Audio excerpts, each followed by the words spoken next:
And now, to officially open today's event and take us into our first session, Insurance and How It Works, it's my pleasure to introduce someone who has been a tireless advocate for safeguarding in the early years sector. With over 2 decades of experience supporting nurseries across the UK, she brings not only deep industry insight, but also a genuine passion for helping settings navigate their legal, operational, and insurance responsibilities with clarity and confidence. Please join me in welcoming to the stage Jackie Hyde, Managing Director of Dr. Dot Insurance.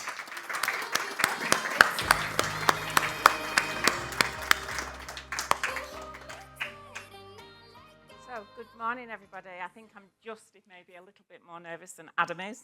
I'm used to talking to you all individually or in groups, but it's a little bit different when you stand up here.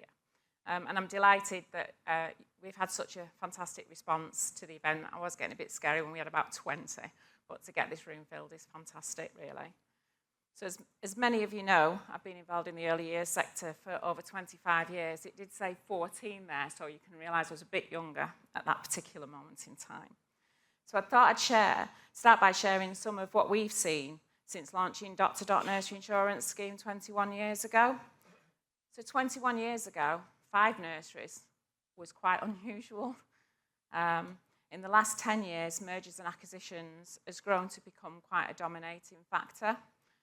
Investors have now got a really strong presence in the market, and some are now beyond the UK. So foreign investors is now quite common, and we've got lots of clients that are in that space. We're now seeing growth of medium-sized groups. Recently, I attended the NMT Owners Club. I'm delighted to know that Charlotte, the editor, is here with us today, so thanks very much, Charlotte, for coming along. Your support is much appreciated. But now we're seeing those smaller groups wanting to move to the next level. And we were talking with people who said that they were 3 and they wanted to be 5, or they wanted to be from 5 to potentially 10.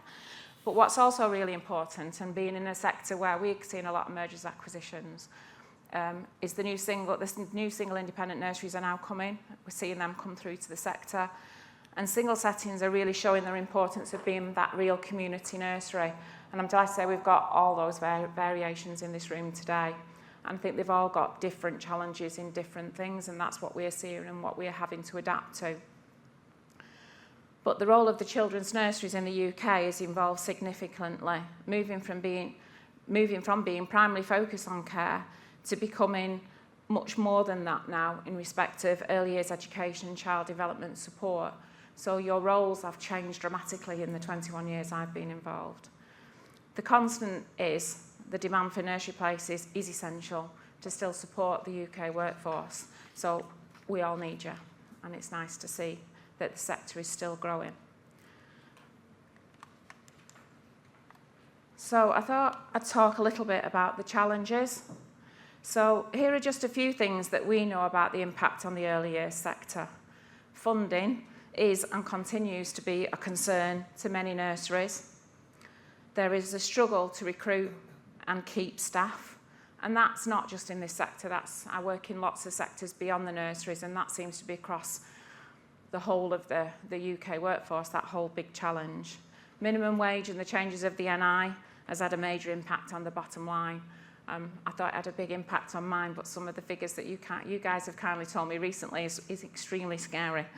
The current government initiatives on school-based nurseries is the new challenge, but I've seen the nursery go through children's centres, neighbourhood nurseries and sure start centres, so anybody who's old as me will know all of those.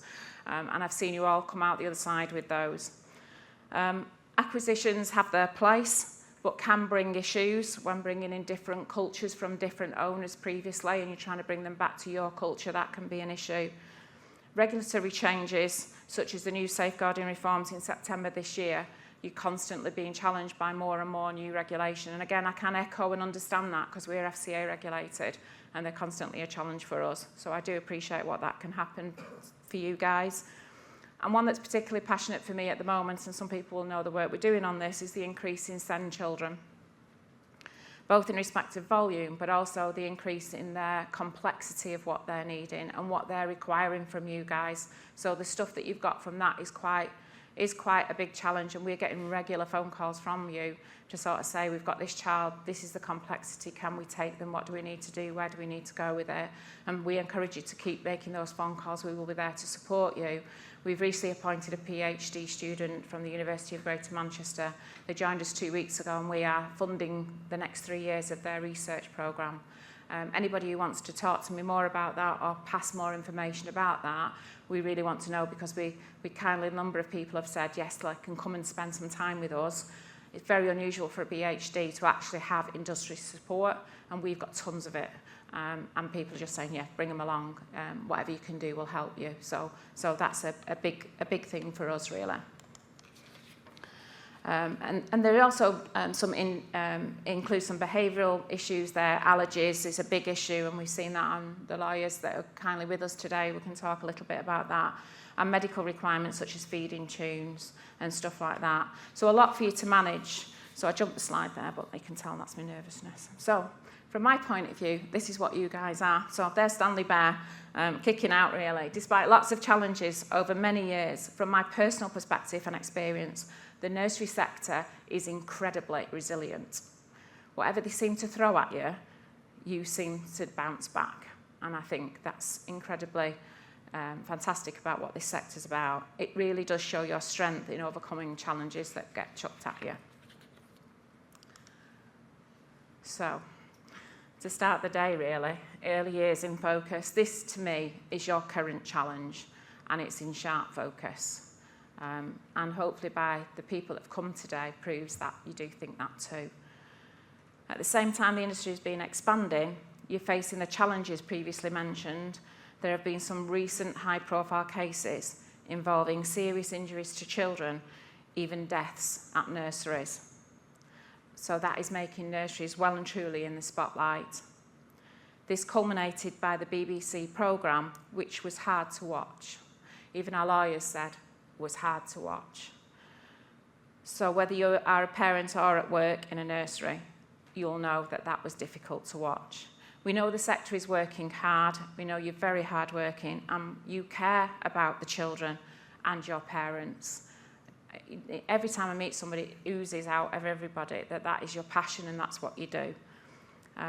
However, things do go wrong, and this programme has brought the nursery sector into sharp focus, and its regulator. Ofsted, I believe, is also under the spotlight at this moment in time. So here at Dr. Salt, alongside our insurer Aviva and our strategic partners that are here today, we feel it's imperative that we review closely what is happening and take action where we can. So why are we here today? We're here to let you know that we understand what you are facing, and we're here to help. The challenges we've previously discussed can and have resulted in claims. Examples, acquisitions where new owners are in the process of changing systems and adapting cultures to their own can cause some issues. Increased send children, definitely causing an increase on claims, particularly where you're managing allergies and complex medical issues. You have to manage the EYF requirements, and packed lunches is a prime example for me of conflicting views. Many of you don't want them, you're being pushed to try and do that, you don't know what to do, you're stuck where you need to be. And we've appreciated the phone calls so that we can help you in managing that process in whichever direction you want to take. And we've even at times put one nursery owner in touch with another nursery owner who's gone through that and has got some ideas that they want to share. And I think that's been really important. I know that Adam mentioned that we want you to share best practice. I've been really delighted that we've spoken to one client and then we've spoken to another, and the other client has said, just put them in touch with me and I'll help. That's awesome as far as I'm concerned. So this doesn't make your job any easy, does it? Although nurseries work hard to manage change, you do deal with within businesses, you've got human beings that work for you. They can have personal issues on their mind, this can cause distraction, and this is often when mistakes can happen. If this happens in my business, I have a financial implication. In yours, it's much more serious. It can just be a split-second decision, and a catastrophe, sorry, I'll get there in a minute, it is upon you. I'm incredibly grateful to our speakers today for not only being here, but for all they have done to support us and our clients when tragedy happens. It impacts my office when one of you guys are going through a tough time, because we care about you and we know quite lots of you personally. And the empathy that we get from our strategic partners has been phenomenal, and you'll get a feel for them today. They are, as I said to them around the table, they are human beings who do a fantastic job, and you'll get that feel for what they are, but they're going to talk to you about all sorts of things. So we're going to hear from them shortly when they demonstrate their amazing expertise, also their care for this sector. So we're here to help you, and that's what matters.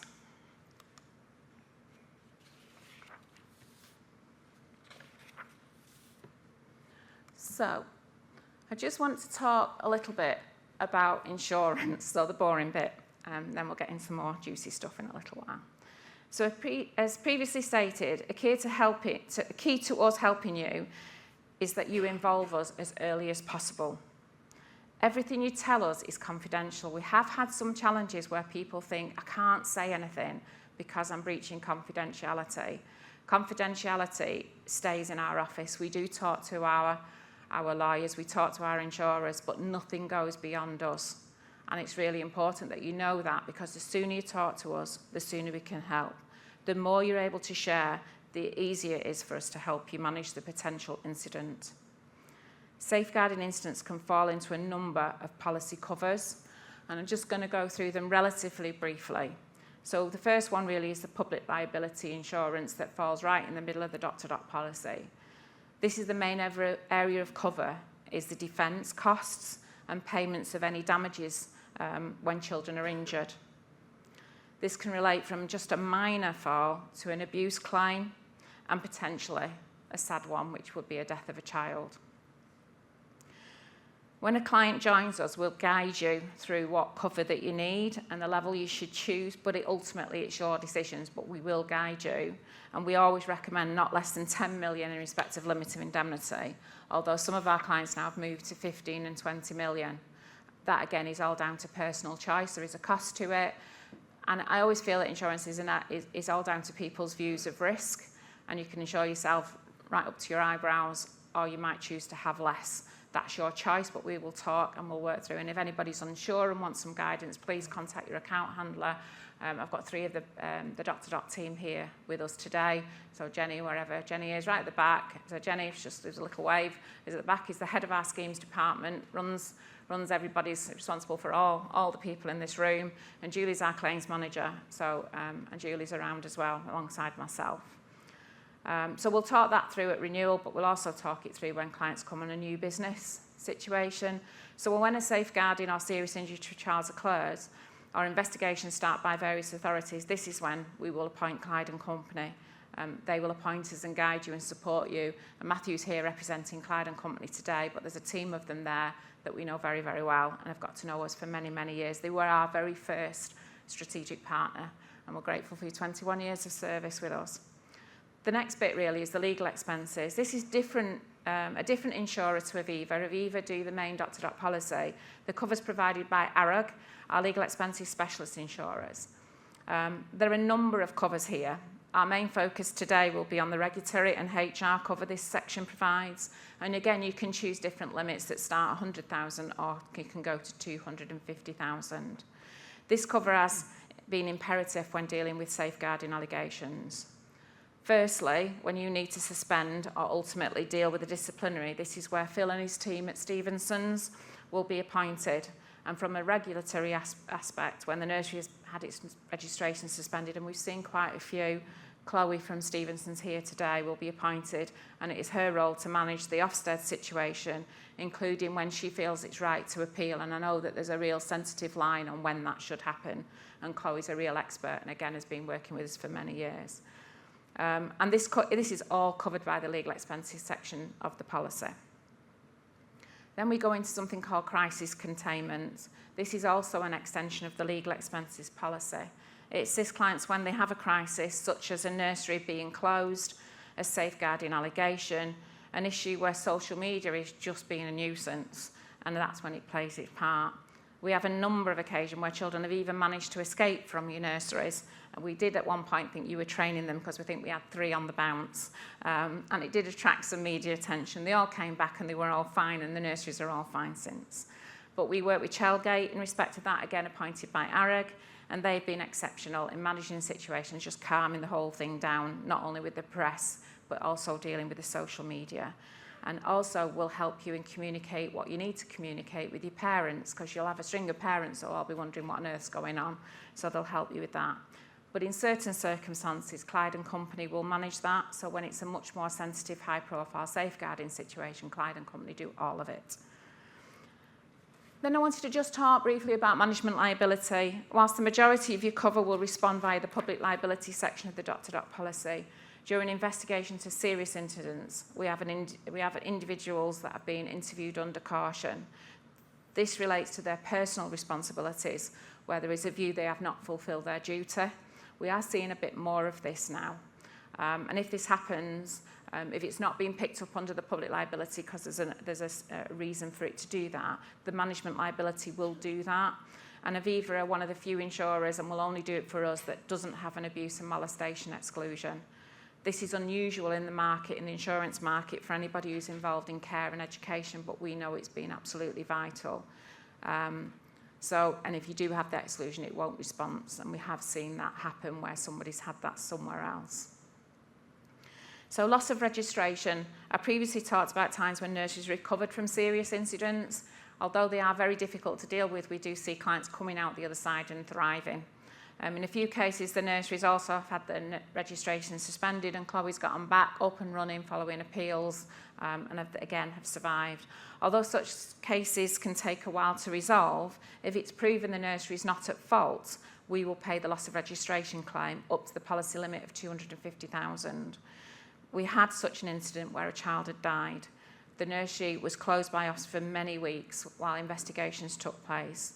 And the outcome was the child had died of natural causes. Very sad. But the nursery staff were actually praised for their professional handling of the incident in court, and we paid the claim to the full policy limit.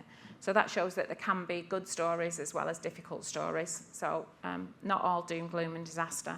And in fact, we've dealt with 3 loss of registration claims during the past 3 years. In each situation, solicitors attending were part of that journey. So finally, what's our part? What do we do? Well, we're the glue that holds everything together. Julie Moore, as I mentioned before, as our claim manager, is here today, takes immense care when dealing with these situations, and it is our role to guide what is needed. Check your coping. We often get phone calls at strange times. We don't mind. You don't do it very often, but we need to just be there to just give some reassurances and work out what's going to happen next. We appreciate the information surrounding any safeguarding situation is sensitive in nature. However, as I said before, the more you share, the easier it is for us to help you and work out what you need. Each incident is very unique, and we're learning every time we deal with one. They'll require different levels of support. During the process, there will be times when we need to pull all parties together to ensure you fully understand what's needed, where we're going, etc. And sometimes Julie will make that call to say, we need everybody on a call to talk this through. And sometimes those have been virtual meetings with the insurer, with Clyde and Company and Stevenson's. It's also important to know that civil claims can come following an incident from either the parents or their legal representatives. This can be during an investigation or can come subsequently after, and it can relate to physical injury, or what we're actually seeing now is a bit more about claims for psychological damage to be part of the claim. So we will now hear from our esteemed speakers, but before I go, I just wanted to say thank you to Aviva, who have equally played their part in some very difficult situations and have supported us in the last 10 years. A recent conversation with a very senior claims person at Aviva stated, we can't always guarantee the outcome, but we will guarantee a fight to protect you. So finally, we really would like your feedback on the event, but also what more do you want us to do? What do you need? Talk to us. Anybody who's worked with me for a long time know that I like to sponge as much information out of you guys as I possibly can. Please reach out to us because your feedback is absolutely critical to our development.